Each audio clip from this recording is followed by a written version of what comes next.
เตือนตัวเองหลายเทื่อแล้วอย่าไปคิดนำเขาหลาย คนบ่ฮักจังใดก็คือเก่าหูทั้งหูว่าเขาบ่เอา แต่ใจก็ยังไปหาเขาอยู่ ถ้าเขาจนลืมเบิ่งตัวเอง สุดท้ายก็เจ็บผู้เดียวเฮ็ดดีปานใดเขาก็บ่เห็น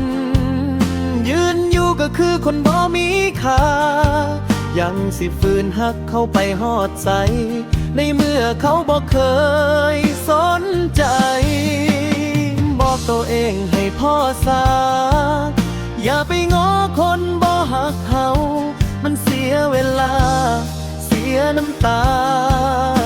กับคนบ่เคยเห็นค่า เขาบ่เคยอ่อนซ่อนเฮาจักเม็ด เฮาจังบ่เข็ดสิไปหักเขาเฮ็ดหยัง เขาบ่อ่อนซ่อนเฮาจักเม็ด เฮาคือบ่หักใจให้ลืมเขาไป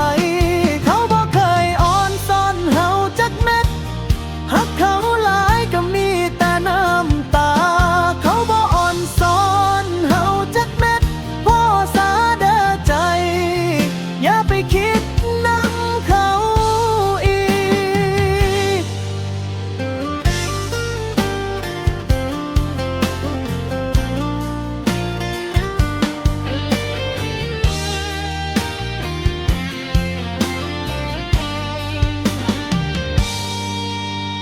เห็นตัวเองแล้วก็สงสาร ยอมเจ็บซ้ำๆบ่ยอมไปใส่ คนที่บ่มีเฮาในใจ สิไปหวังหยังอีกหับเขาปานสิขาดใจ แต่เขาก็บ่เคยหักเฮา สุดท้ายก็มีแต่เฮาที่ยังฝืนอยู่ผู้เดียว เขาบ่เคยอ่อนซ่อนเฮาจักเม็ด เฮาจังบ่เข็ดสิไปหักเขาเฮ็ด